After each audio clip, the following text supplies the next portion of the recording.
an aircraft carrier has roughly 5,000 men and women on board, and they come from all walks of life, all religions, all ethnicities, all backgrounds, and they come together under a common mission and shared sacrifice, and come together as just this amazing team.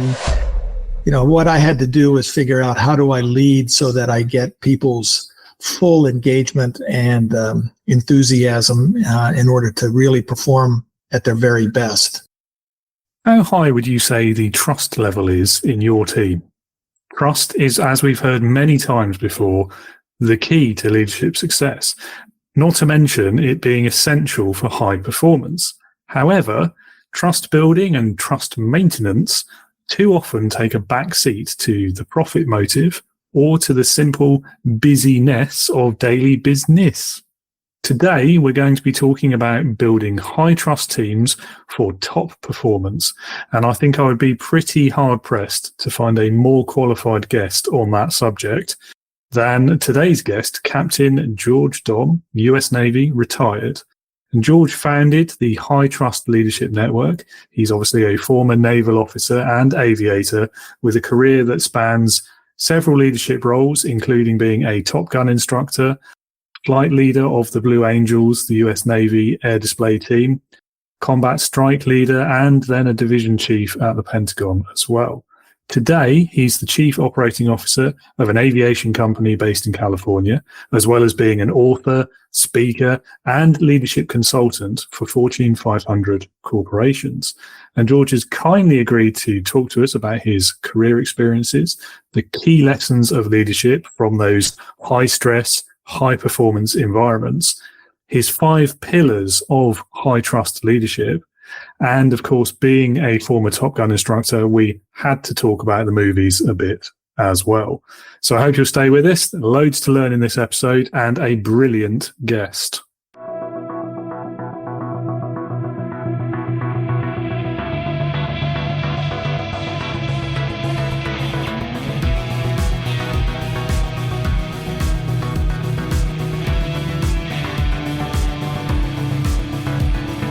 Welcome to the Leading with Integrity podcast. Leadership talk for the modern manager. With your host, David Hatch. George, welcome to the podcast. It's great to have you on Leading with Integrity. I'm sure you're going to have some really interesting and exciting stories to share with us today, so I'm really looking forward to getting into it. Thank you, Dave. Great to be with you. That's great to have you. And to kick us off, over to you, really, to introduce yourself, tell the listeners a bit about your career history, your background, what you get up to today, what gets you out of bed in the morning, apart from early appointments for podcasts, of course. Well, I grew up in, for those that are familiar with the geography of the states, I grew up in the state of Pennsylvania outside of Pittsburgh. And I went to school in North Carolina under a scholarship that's provided by the Navy. And so when I graduated, I went off to flight school, and I served 26 years in the Navy, flying fighters off of aircraft carriers and occasionally doing stints in what I refer to as the 5-sided daycare center, the Pentagon in D.C. And then after leaving active duty, I started a career in business aviation, and I'm currently COO of an aviation company on the Central Coast of California, and that allows me to continue to fly and get my fix. That's what gets me out of bed every day, is the opportunity a few days a month to go fly, and so life's good. Did you always want to be a pilot from an early age, or was it the convenience of the college scholarship, or a bit of both? I really wasn't one of the individuals that knew from a very early age that they wanted to be a pilot. Although, I think young people at some point are fascinated with the idea of flying. However, my father had served in the Navy in World War II commanded an amphibious ship during some of the amphibious landings in the Mediterranean and then out in the Pacific. And he wanted, he encouraged one of his sons I had 2 older brothers to have a military experience, because that that was quite a memorable thing for him that he looked back on with great satisfaction. And however, growing up during the Vietnam era, my two older brothers successfully avoided that, and I was the youngest, so ended up being the best decision of my life was to apply for a scholarship, and off I went. And then I got a chance to do a little flying in the summertime on active duty with the Navy, and then I got the bug and said, okay, this is something I'd like to do, and rest is history. With your current business then, so a few days every now and then to keep you in the air, what do you do when you're not flying then? Right. So, well, I'm the chief operating officer, so I try to make sure that everything we're doing is coordinated, and communications and processes and procedures are in place. Although I often refer to myself as a high-speed cheerleader. We have such a great company, and the culture is wonderful. So I end up spending a lot of my time just going around telling people what a great job they're doing. Well, that's the best bit of leadership, though, isn't it? Is being able to do that. Absolutely. Yeah. It's reaping the rewards, isn't it? I guess at that point. Yeah. And we'll probably touch on this later, but, somehow we do very well at hiring really great people. And so all you got to do is, resource them and give them whatever training is necessary, and then give them the benefit of your experience, but then just sort of get out of their way and let them do their job. I'd love to talk a bit more about your career as a pilot in the Navy in particular, because I mean, everyone's heard these two words, I'm sure, Top Gun. We all heard them. We've all seen them put together on the big screen, no doubt. Yeah. But you were there for real. So you were a Top Gun instructor. Yes. How much did the movies get right and how much did they get wrong? We recognized early on they weren't going to be documentaries, right? So there's some amount of Hollywoodism in there, but some of the scenes, the first movie that I really liked were the opening scene on the flight deck of the carrier, because an aircraft carrier has roughly 5,000 men and women on board, and they come from all walks of life, all religions, all ethnicities, all backgrounds, and they come together under a common mission and shared sacrifice, and come together as just this amazing team. And the crew is actually very young. The average age on the ship is probably in the early 20s, right? 23, 24 is the average age. So it's a very young crew. And the flight deck of a carrier, when I saw those scenes, I thought, this is great, because now these young sailors, when they go home, they can point to that and tell their friends, this is what I do for a living, because it's very difficult to describe unless you actually see it. So that was a great scene in the first movie. And then I thought the dynamics of air-to-air dogfighting were captured pretty well in the movie. It's just, you're trying to keep track of 2, 3, 4 other airplanes, and you're swirling in the sky, and you're under high G and all of that. I thought that, and the scenes were flown by the Top Gun instructors. So it was, in that sense, there were some, when Tom Cruise is upside down, on top of the canopy of the other guy, that's not quite realistic, but the engagement scenes I thought were very good. And in the school, the curriculum is based on, there's a lot of ground school academic lessons, but then in the air, the students start out fighting 1 versus 1 against an instructor, and then 2 versus 2, and then gradually the scenarios become more complex using more players. And so the movie really captured well the intensity of the flying and how much the students are trying to defeat the instructors who are presenting a problem to them and various increasing difficulty.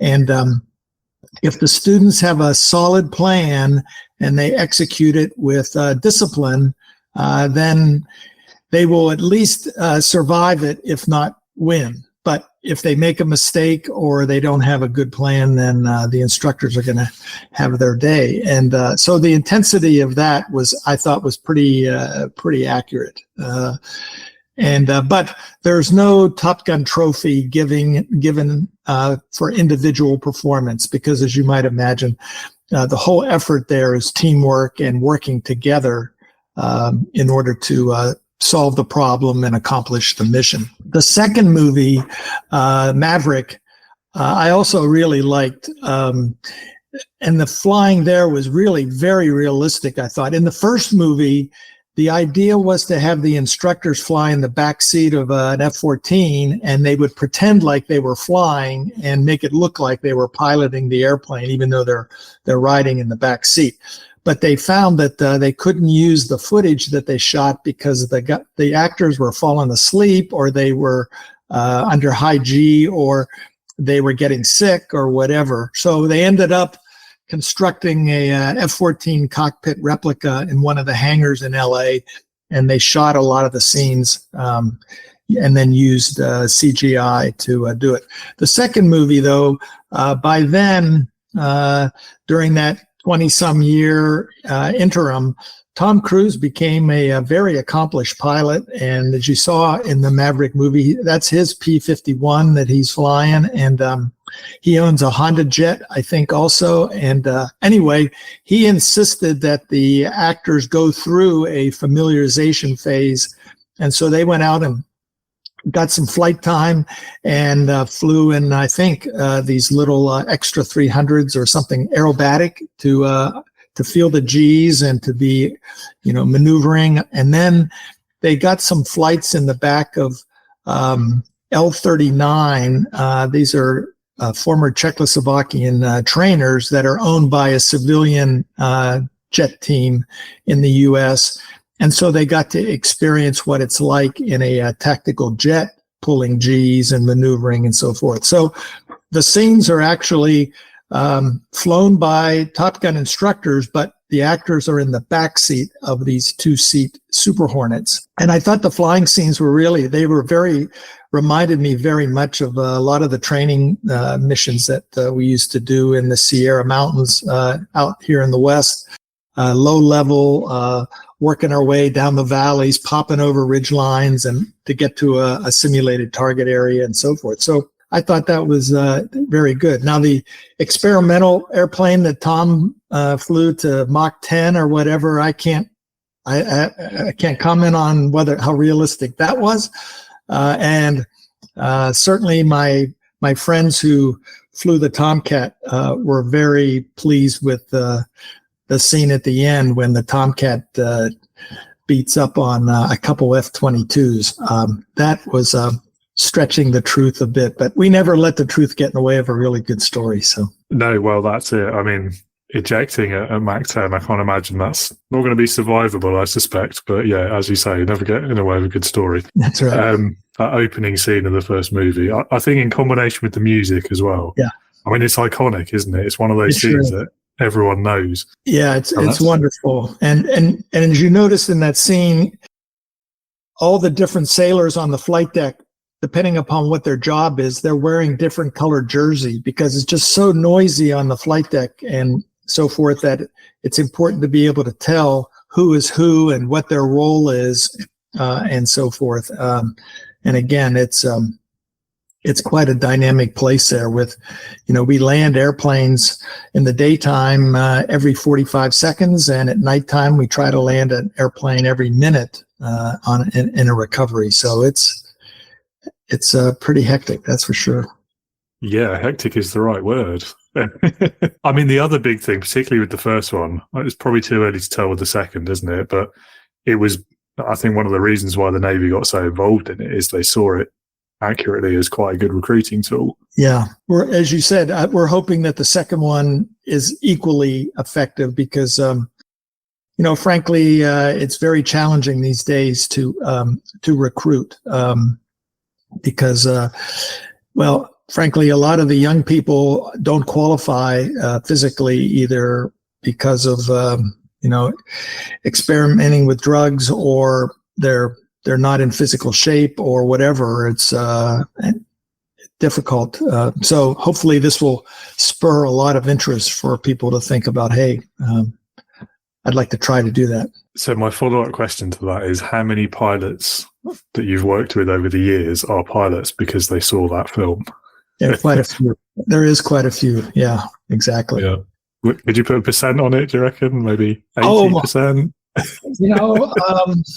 I couldn't hazard a guess, but it was not uncommon for somebody to say, that's what they said, I never really thought about it. And then I saw Top Gun and I said, okay, I gotta try that. That looks pretty cool. Well, we say a lot, don't we, about Hollywood and the kind of the trivialization almost of a lot of things. But I think it's quite a nice example, isn't it, of the power for good that these films can have. So, yep, for sure. Yeah. So the next thing to talk about, which we haven't mentioned yet, is your time with the Blue Angels. But any listeners who are my countrymen who probably won't have heard of the Blue Angels, it's like the Red Arrows, but the US Navy equivalent. I probably shouldn't say this, but far more capable aircraft. Right, but the Red Arrows fly 9 jets together, and we fly 6. So they have the edge from us on that, and they're very impressive. Oh yeah, absolutely. No, I'm not talking them down, but yeah, I mean the 2-seat trainer aircraft is not quite the same as the pretty capable combat aircraft. That's right. Yeah. Well, and now that certainly 2 years ago, the Blue Angels transitioned into the Super Hornet. So it's a very similar show to what I flew in the Legacy Hornet, but the airplane's 30% bigger and noisier. So, and that's what the crowd really loves is speed and noise. True. So how does one get into the Blue Angels, and was that harder than getting into Top Gun? Well, for the wingmen, they have to have accumulated, they have to have logged 1,250 tactical jet flight hours and have to be carrier qualified. And then they apply for the team and get a recommendation from their commanding officer of whatever squadron they're in. And then it's almost like rushing a fraternity or a sorority in college. You go visit with the team and get to know them, and they get to know you.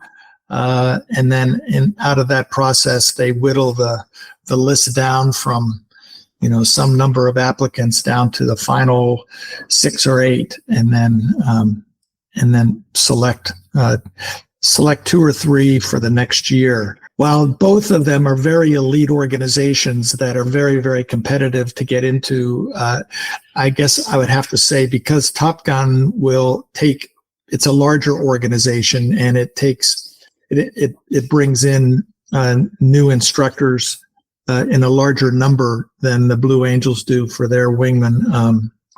I'd have to say it's maybe a little easier to get in Top Gun, but those are both very choice assignments. And then for the leader of the Blue Angels, you have to have commanded a squadron, a carrier-based squadron, and then the Navy puts together a selection board that includes former flight leaders in order to select the new flight leader.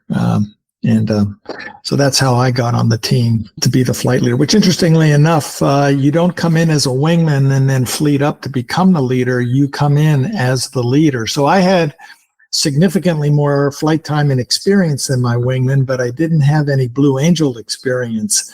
And when you see the team fly, realize that it's a 2-year assignment. So 3 of the pilots in the demonstration are in their first year, and 3 of them are in their second year. So 50% turnover every year in the formation. So as I came in as the leader, Blue Angel number 2 on the right wing, it was Major Pat Cook, our Marine Corps representative on the team.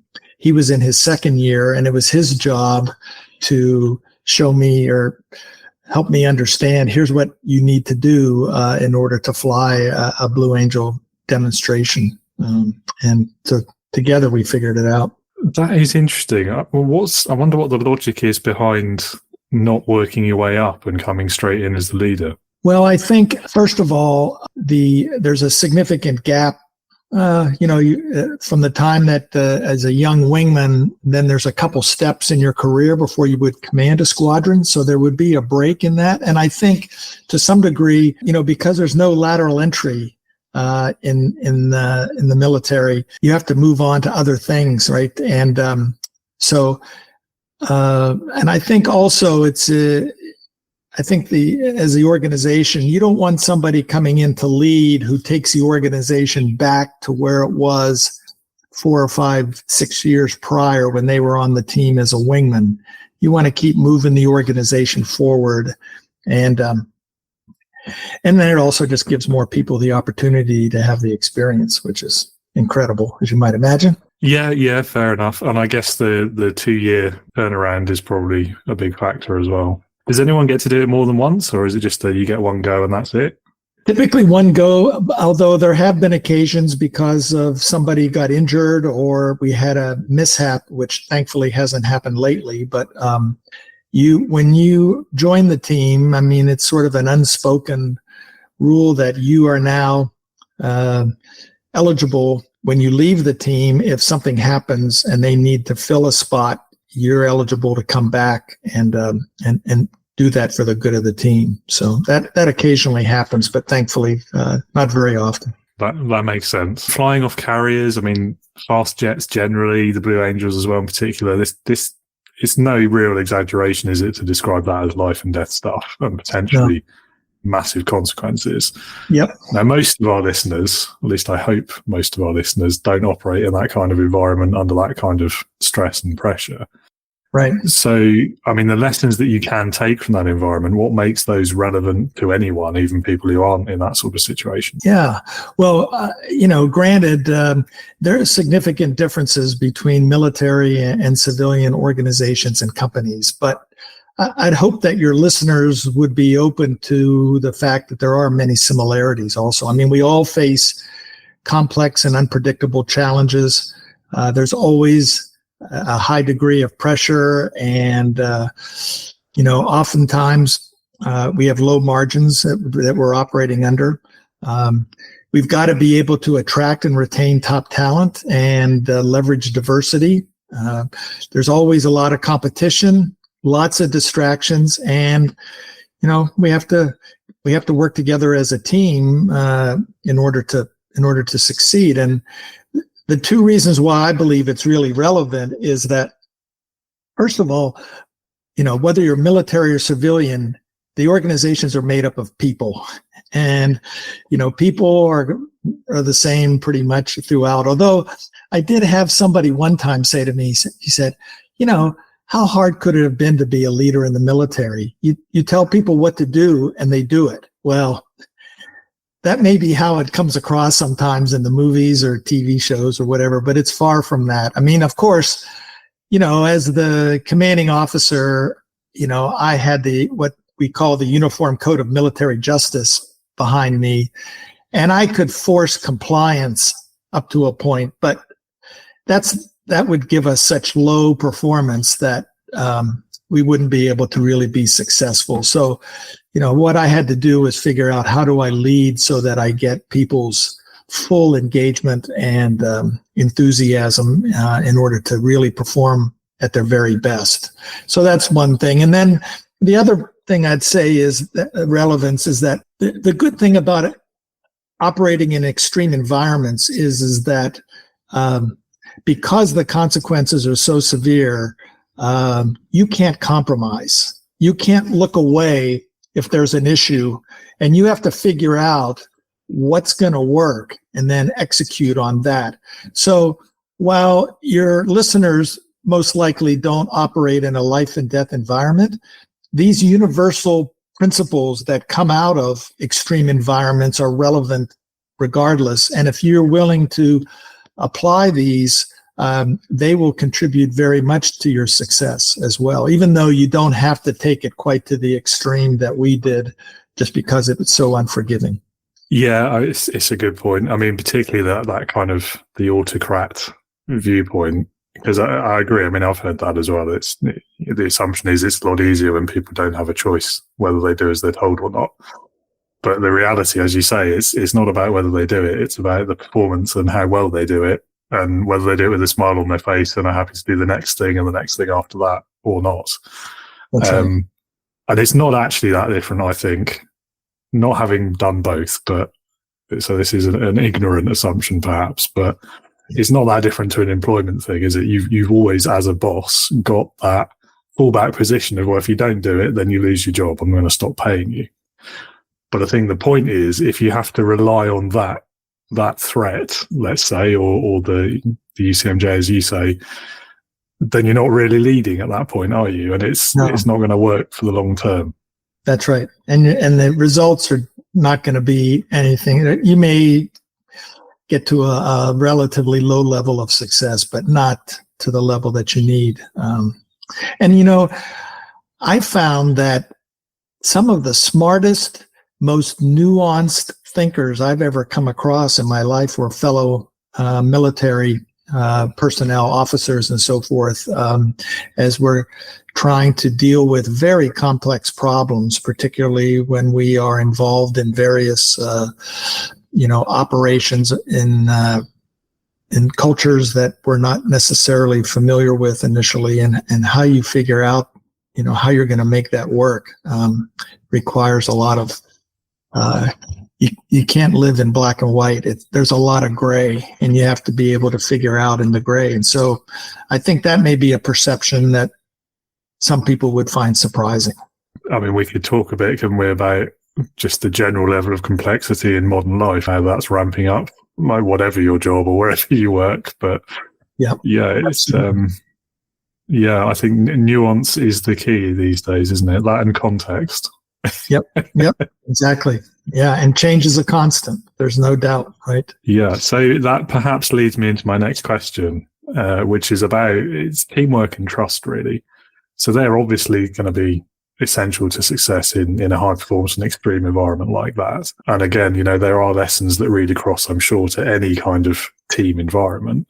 So can you talk a bit about the 5 C's of trust and why they're important? When I left active duty and I was working in the civilian world, and I would meet people and they would find out a little bit about my background, I was getting invitations to come speak to various companies and organizations and so forth. And, afterwards, I was a little bit dissatisfied because I felt like I was giving them, 26 years of leadership lessons in an hour, and I was a mile wide and an inch deep. Right. And a lot of it were things that people, the fundamentals of leadership you can pick up, a lot of different places. Right.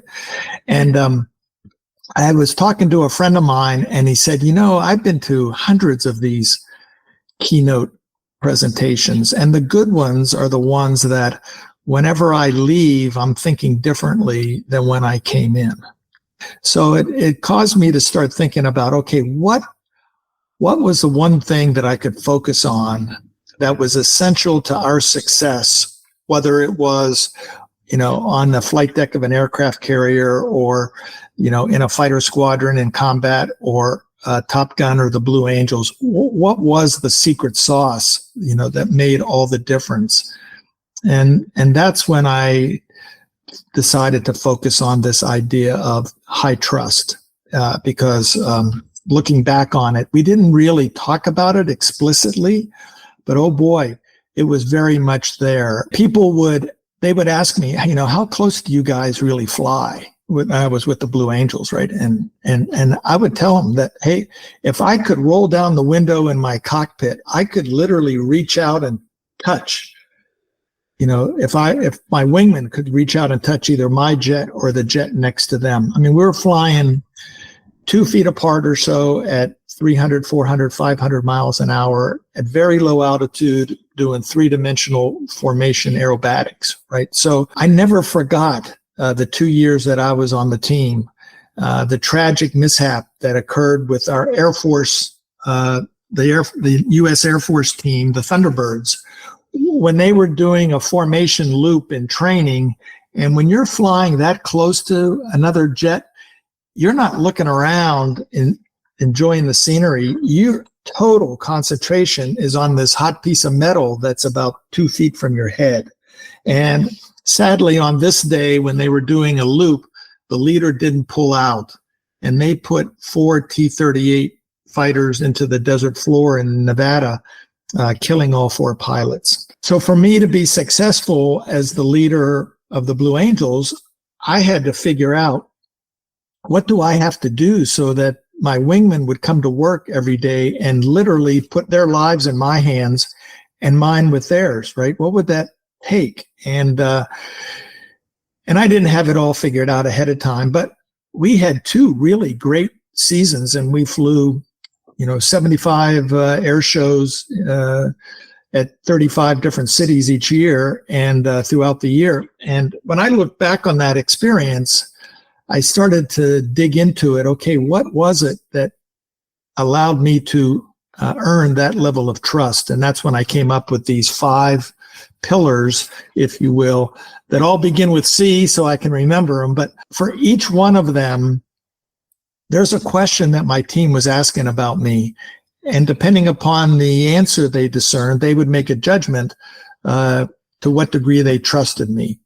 And I had to pay attention to all 5. If I dropped one out, then we were going to have a little bit of a setback. But if you pay attention to one, it reinforces the other 4. So you get this upward spiral of trust and confidence. And it's all based on the age-old axiom: in order to be trusted, you must be trustworthy. You have to earn this, because trust can't be expected. It can't be demanded. It can't be bought. It can't be coerced. It's a gift, and it's a gift that's given whenever you earn it. And, you pretty much have to earn it every single day. So the first one is character. And the question my team was asking about me every day was simply, do you walk your talk? Do you live our shared values? Do you live up to your promises, your commitments, your responsibilities? And then the second one was commitment. And my team was absolutely certain that I was going to show up every day and lead them when the sun was shining and the sky was blue and the air was smooth. But they knew that during the air show season, we were going to go into some storms, either literally or figuratively.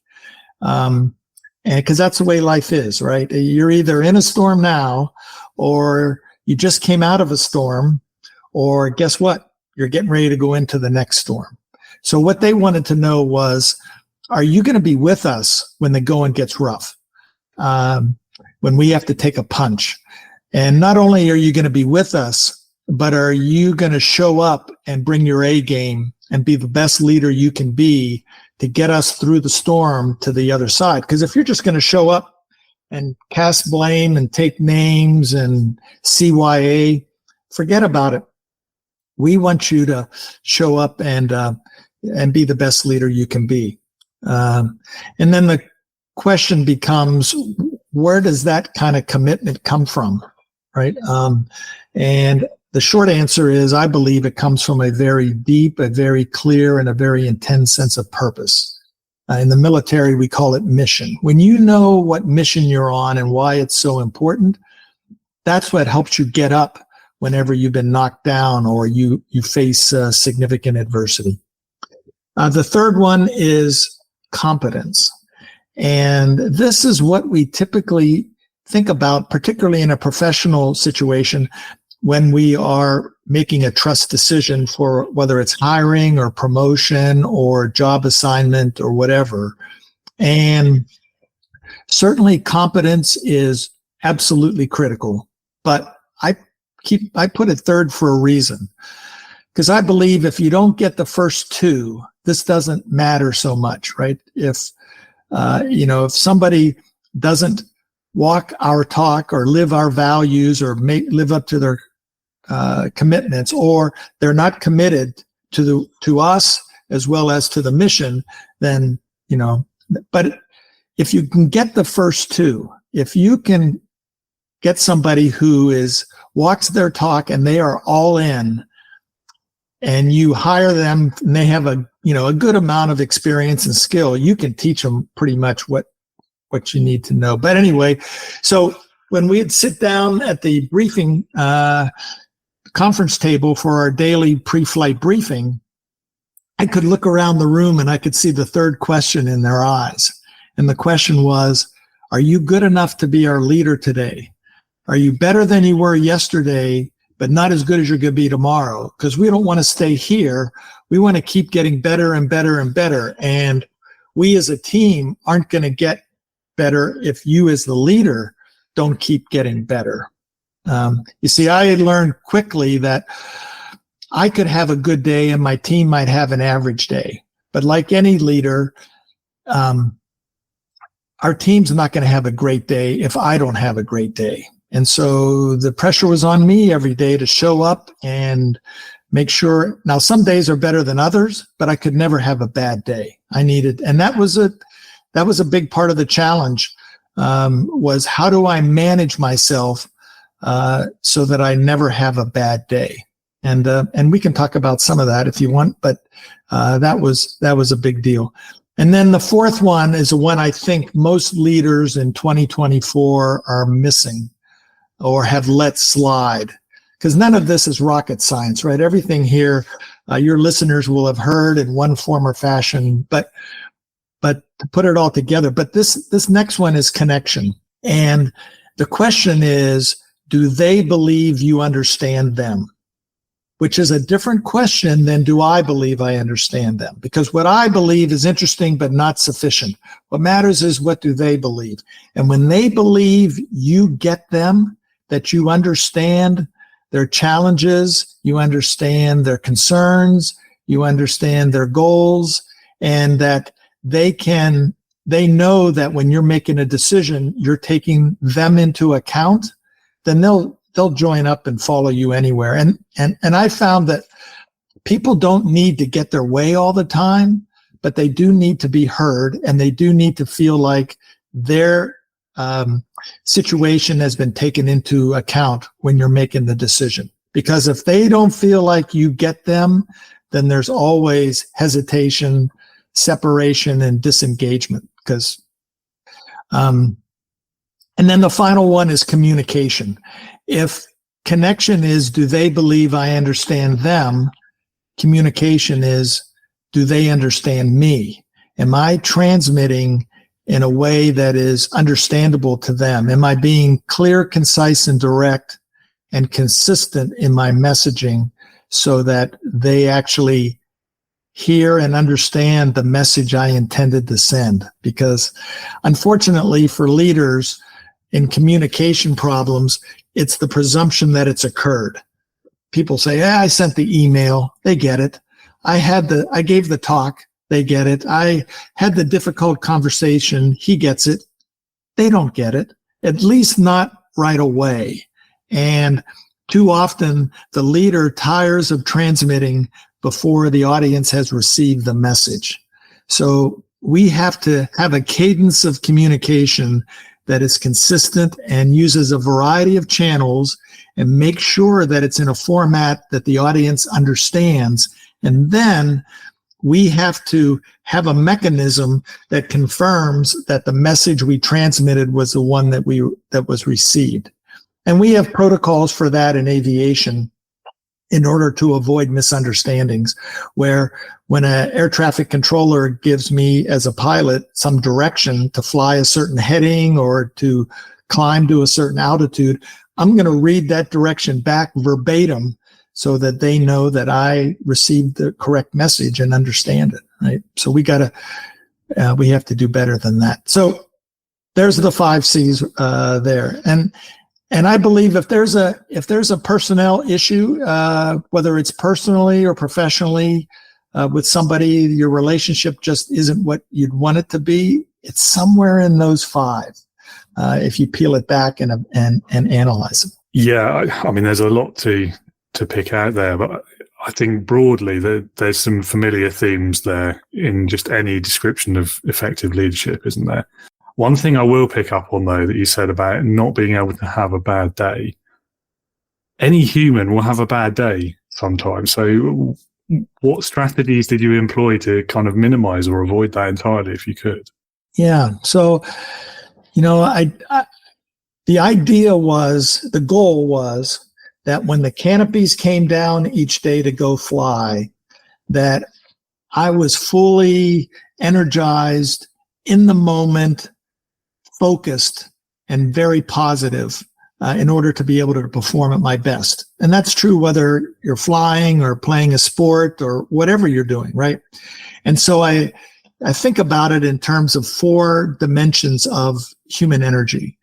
There's the physical dimension, the quantity of the energy, and all the things that go into physically being energized, right? So diet, exercise, sleep, all those things, right?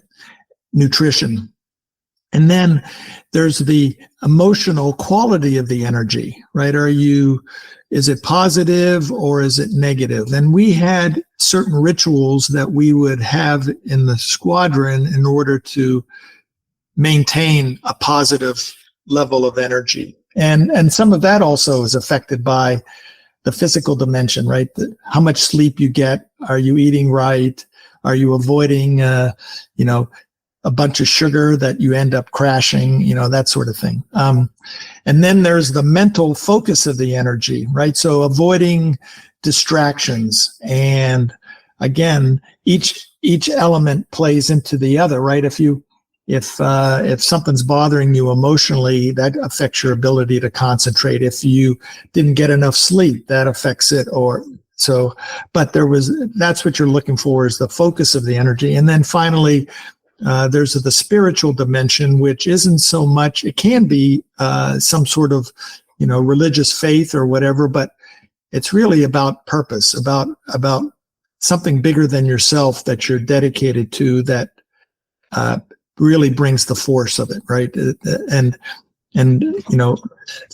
So flying with the Blue Angels, it was pretty easy to have a very clear awareness of my purpose, right? You see it in the eyes of the kids at the air shows and all of that. And then the other stuff I just had to manage. I mean, we worked out regularly. We tried to eat right, and we would schedule so that people had enough sleep. And then you had to make good decisions, because there's always opportunities to do things that sacrifice one or more of those.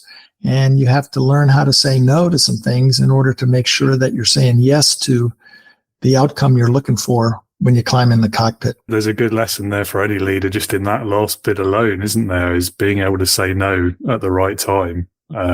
Business owners as well. Sure.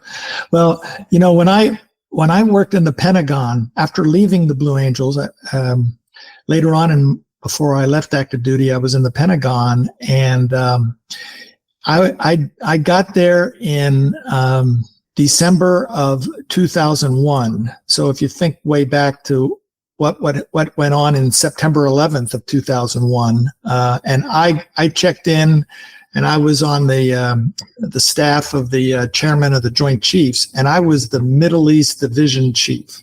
So we were doing strategic planning and so forth for regime change in Iraq, and trying to set the strategic conditions for success if it was decided that the operational plan was going to be executed, right? And but here's what happened is that I would show up at my desk at like 6 o'clock in the morning, and I would power my way through with a couple tall coffees from Starbucks. And then, if I had lunch, it would be, a sandwich and chips and maybe, I don't know, soda or something, right? And then about 5 o'clock in the afternoon, all the admirals and generals would come out of their meetings and so forth, and they'd want to know, okay, what went on today? And then they would give us guidance for the next day. And so on a good day, I was walking out of there at midnight or later, and I would do that 6 days a week, and then just sleep all day Sunday, and then go do it again, right? And I thought I was performing at my best, But the reality was I was really good until probably Wednesday. And then from Wednesday through Saturday, I was just trying to hang on. And if my boss gave me something to get done, I was going to get it done because that's what I do. I get stuff done. I deliver. But if he really wanted my best work, he better give it to me on Monday. Because if he gives it to me on Thursday, he's going to get a product, but it's not going to be my best work. And it's because I violated all the things that I just described. And I just really wasn't performing at my best. So how cool would it be if when you came to work, your boss was interested in how much sleep you got, or did you have a good breakfast, or hey, did you get to the gym today? And oh, by the way, I noticed you haven't taken any vacation in about 6 months. How about taking some time off? I mean, we have to realistically manage our people based on the human energy systems that they are. And, I don't disagree with you, although those were certainly exceptional times. Right. Yeah. But the normal rules probably didn't apply, did they?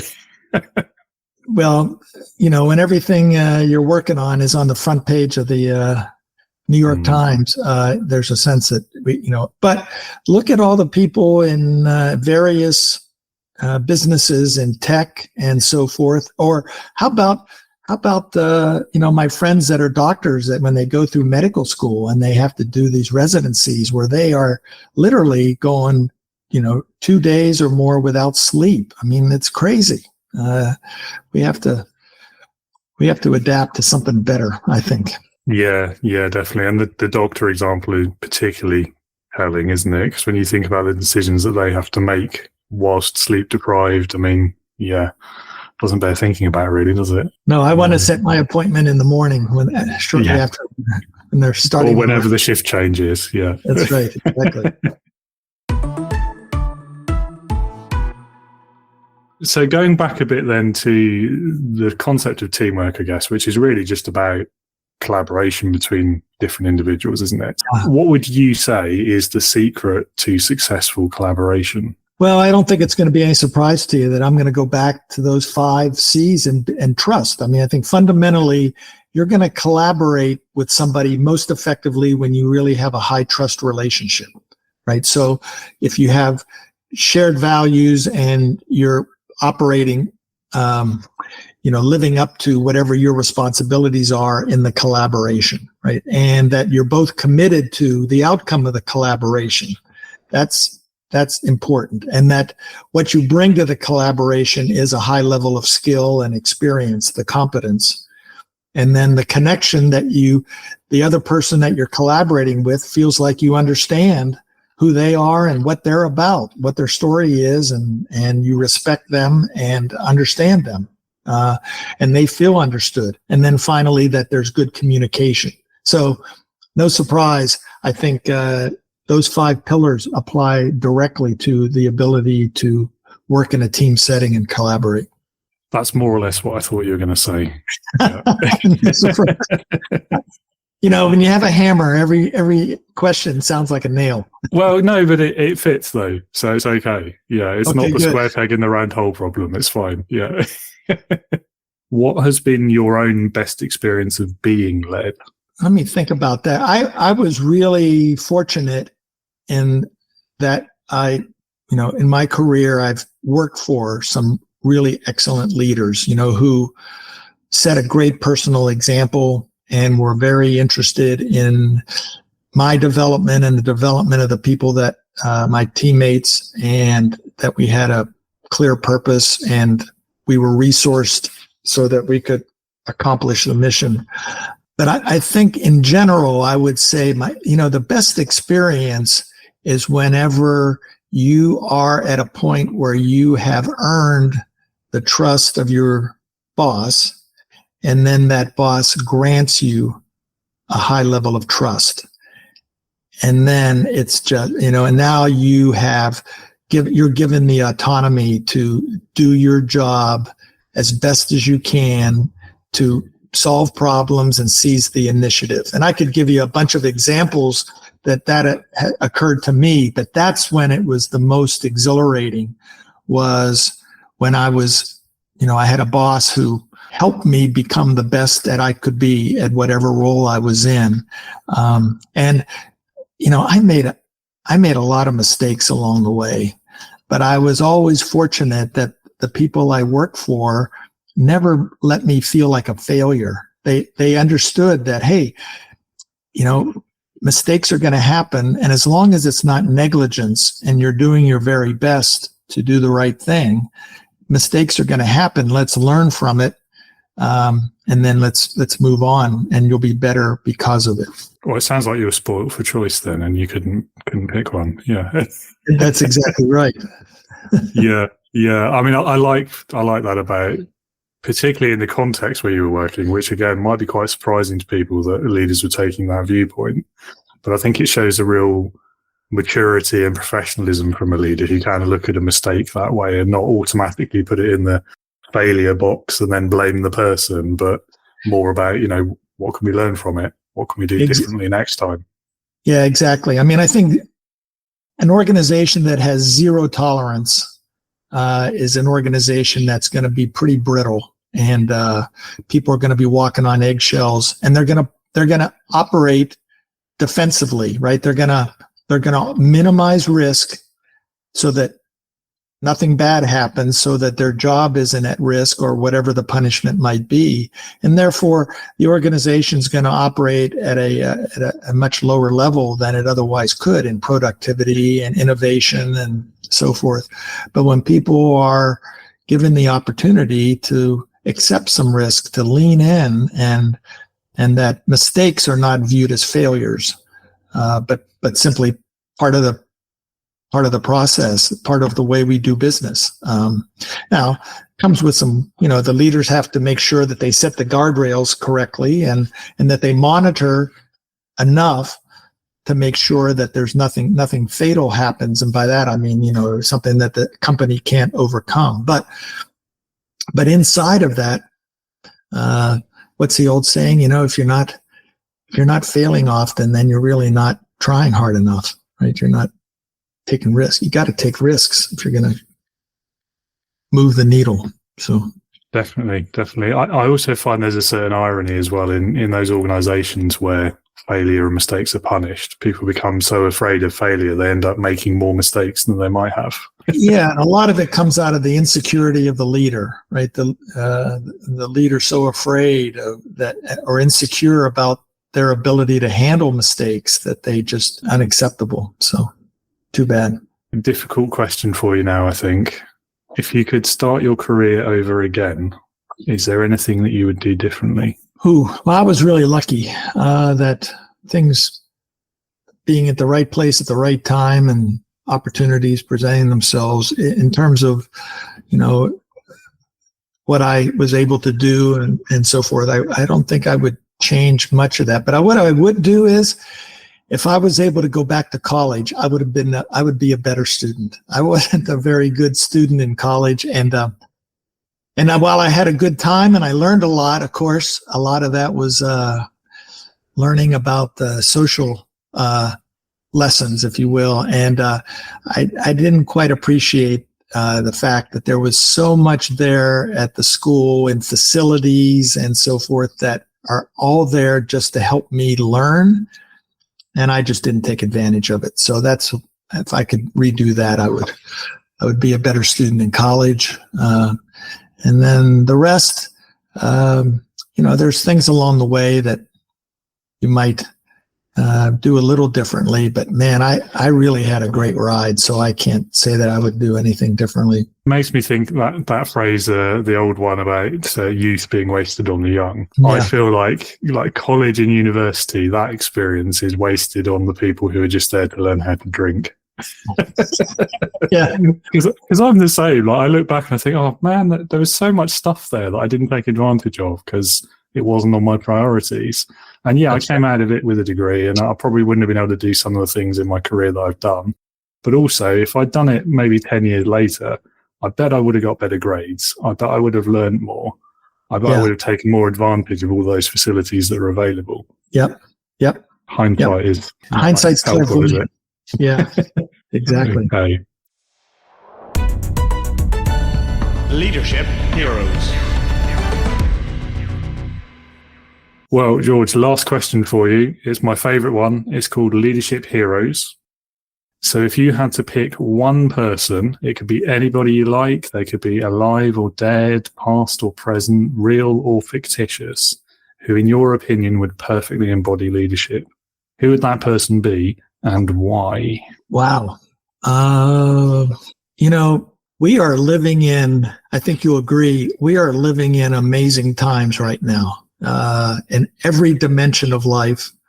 In fact, when I talk to groups about high trust leadership and teamwork, I say, man, this is a great opportunity, because I've never seen in my lifetime such low levels of trust across all dimensions of life, whether it's government, whether it's Wall Street, Main Street, whether it's, sports have their issues, religious institutions, just about everywhere, right?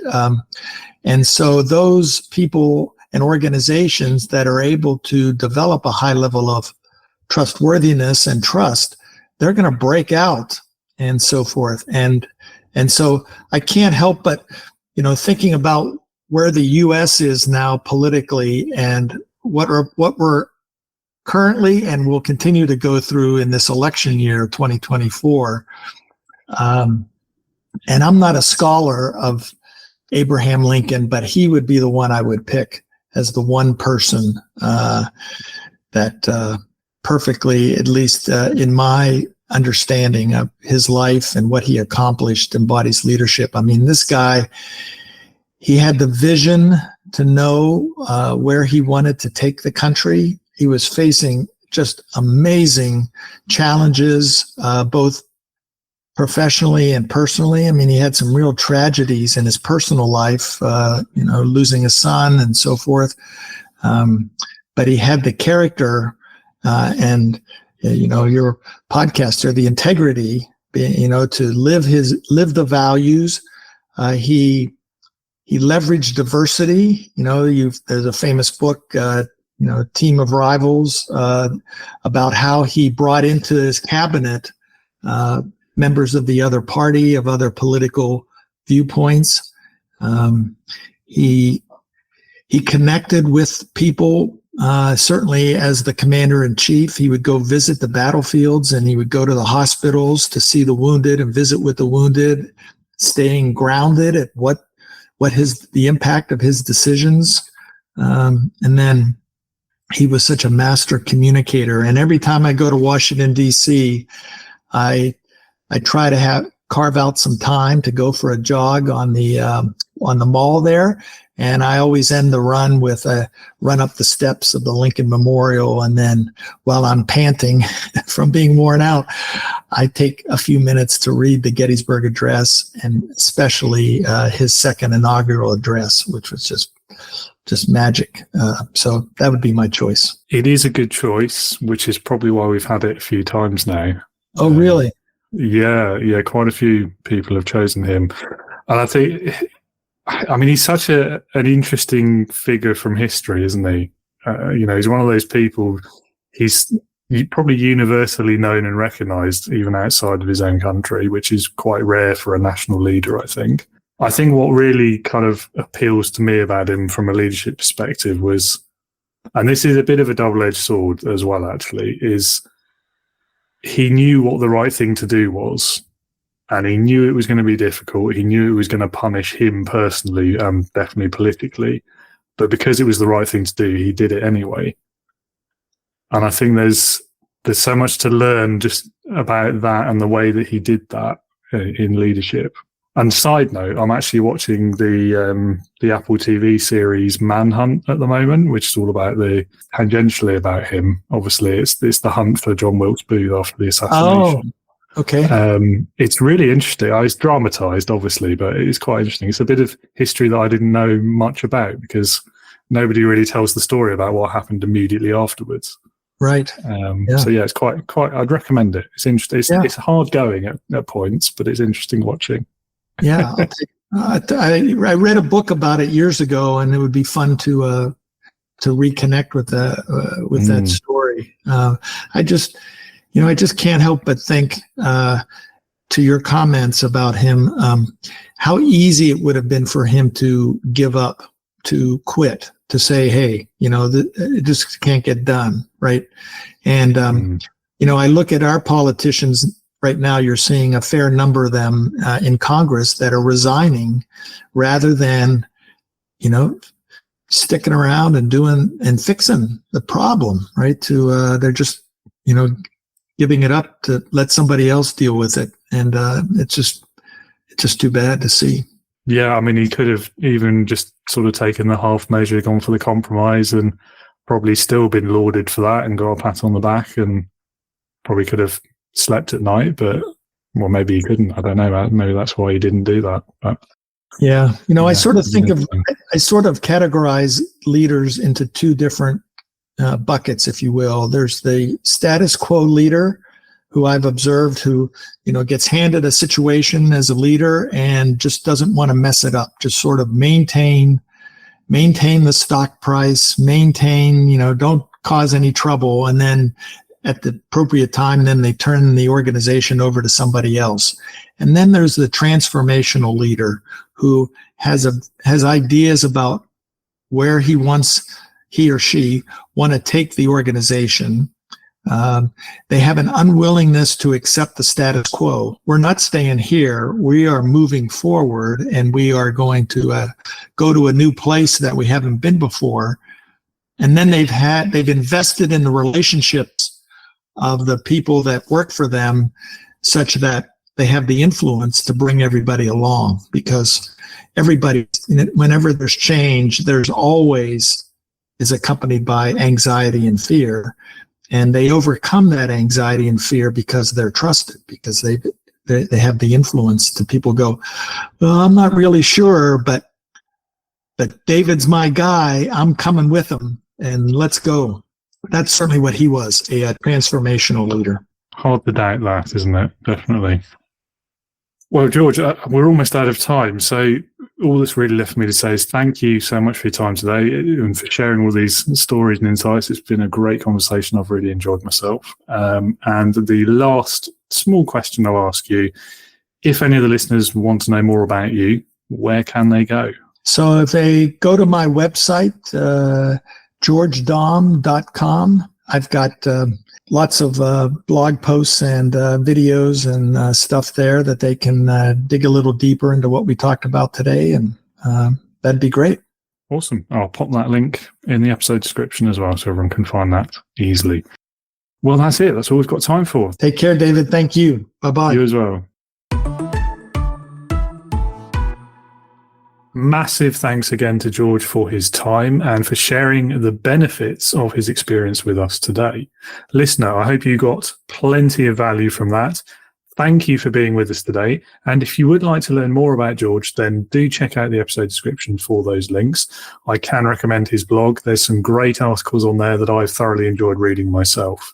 Join me again next week when I'll be talking to accredited career coach Camilla de Boer about her 14-year corporate background in urban planning, her experiences with stress and burnout at work, and then how she helps high-achieving women love their careers again.